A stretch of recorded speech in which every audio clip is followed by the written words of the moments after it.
আজকে আমি আমার জীবনের যে একটা পর্যায়ে আছি বা যে পজিশনে আছি, এটার জন্য অনেক অংশে আমার আব্বা মার অহংকার দায়ী আমি মনে করি। অবশ্যই আমার ভুল রয়েছে, তবে আমার আব্বা মার অহংকারটাও অনেক অংশে দায়ী।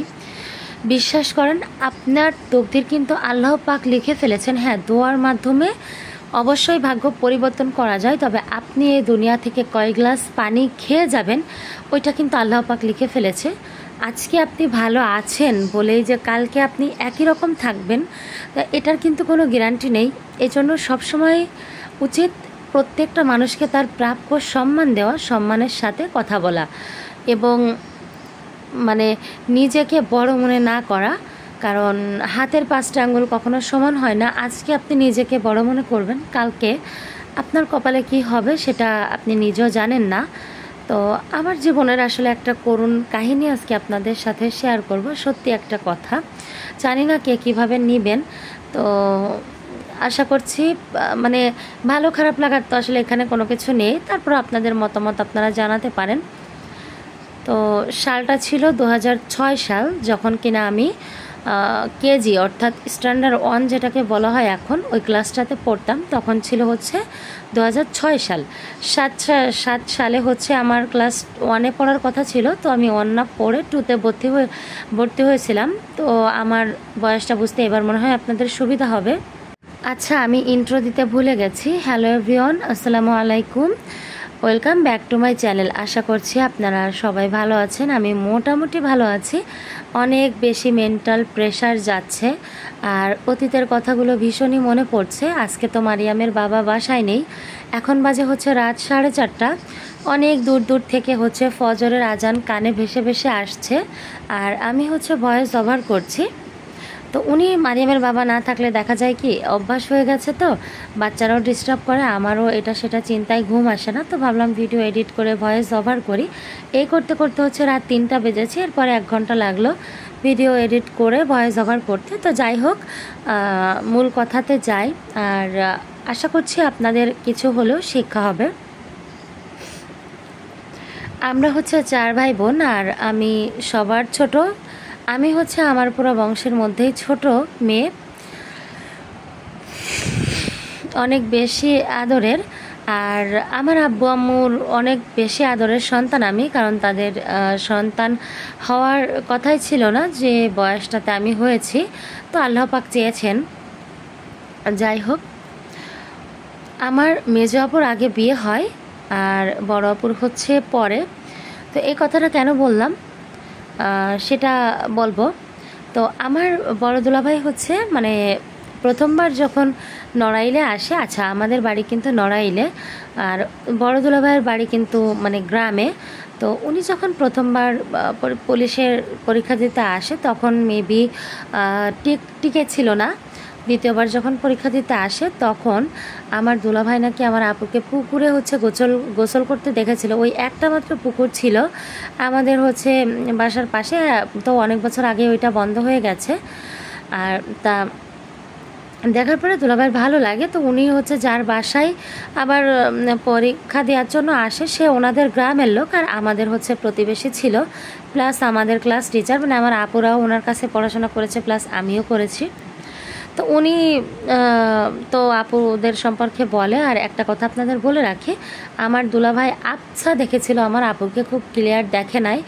আর ওনাদের একবারে কিন্তু বিয়ের দিনে দেখাদেখি হয়েছে, তার আগে কিন্তু কেউ কাউকে দেখে নাই। তো হুজুর এসে আমার আব্বুর কাছে বলে যে ভাই, এই ছেলেটা খুবই ভালো, আপনি খোঁজ খবর নিতে পারেন। তো পুলিশের চাকরিতে পরীক্ষা দেওয়ার জন্য এসেছে। আর আমার আব্বু ওই সময় আসলে এমন একটা পজিশনে ছিল পুলিশের, আমার আব্বুর পোস্ট কিন্তু কনস্টেবল। তবে আব্বু এমন আসলে বংশ পরম্পরায় আমাদের পূর্বপুরুষ থেকে শুরু করে সবাই কম বেশি না, বেশিরভাগই হচ্ছে পুলিশের মধ্যে আছে। তো আব্বু একবার অসুস্থ হওয়ার পরে আব্বুকে আর কখনো হচ্ছে ট্রান্সফার করানো হয় নাই। তো স্থায়ীভাবেই নড়াইলে আমরা বাড়ি করেছিলাম। আর আমাদের বাড়িটা যেহেতু এসপির বাংলার পাশেই ছিল, তো যে এসপি আসতো আব্বু হচ্ছে তার খুবই বিশ্বস্ত একজন লোক হয়ে থাকতো, এতটাই বিশ্বস্ত যদি ডিআইজিও আসতো তো দেখা যায় আব্বুর পারমিশন ছাড়া 2 তলায় যেতে পারতো না। আব্বু পারমিশন দেবে বা উপর থেকে আব্বু নিউজটা আনবে, তারপরেই হচ্ছে ডিআইজি উপরে যেতে পারবে, মানে এরকম একটা পজিশনে আমার বাবা ছিল। তো দুলাভাই হচ্ছে চাকরির পরীক্ষা দেয়, তো জানি না আব্বু আসলে বলেছিল কি না। তবে এসপি সাহেব হচ্ছে দুলাভাইয়ের সাথে কথা বলার পরে এসপি সাহেব আব্বুকে বলে যে না, এই ছেলে সব দিক দিয়ে পারফেক্ট, রহমান এই ছেলের যদি চাকরিটা হয়, আমার বাবার নাম আব্বুর নাম রহমান, তো তুমি হচ্ছে মেয়ের বিয়ে দিতে পারো। তো দেখা যায় কি যে দুলাভাইয়ের চাকরিটা হয়ে যায়, তারপর হচ্ছে পারিবারিকভাবে প্রস্তাব দিয়ে বিয়েটা হয়। তো আপুর যেহেতু গ্রামে বিয়ে হয়, তো ওই সময়টা আসলে গ্রামের দিকের মানুষ সত্যি অনেকটা সরল সোজা ভালো মনে মানে ছিল। মানে মোট কথা কিছু থাকুক আর না থাকুক, আসলে গ্রামের মানুষেরা কিন্তু শহরের মানুষদেরকে একটা আলাদা নজরেই দেখতো, আলাদা মর্যাদা দিত আর প্লাস সম্মান করত। তো দেখা যায় কি যে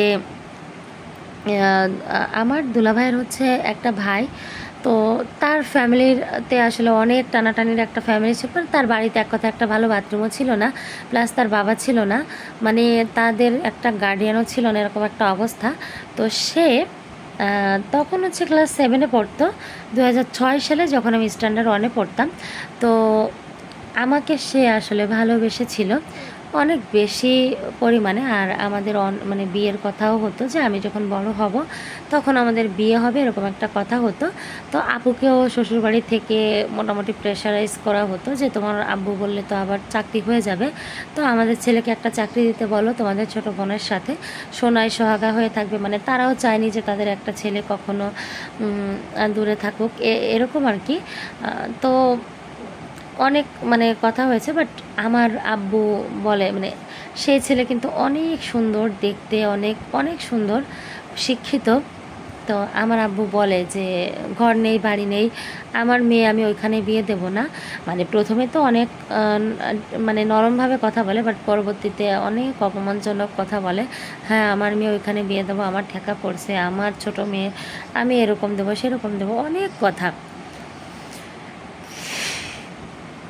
তো আজকে সময়ের ব্যবধানে মানে আমার আব্বু বলে যে কোনো কোম্পানির চাকরিওয়ালার সাথে বিয়ে দেবো না, এটা সেটা। তো দেখেন আজকে সময়ের ব্যবধানে আমার হাজব্যান্ড কিন্তু সেই কোম্পানির চাকরি করে, আর যাকে অপমান করেছিল আজ কিন্তু তার 2 তলা বাড়ি, প্লাস আমার সারা জীবনের স্বপ্ন ছিল যে আমি দেশের বাইরে যদি সেটেল হতে পারতাম।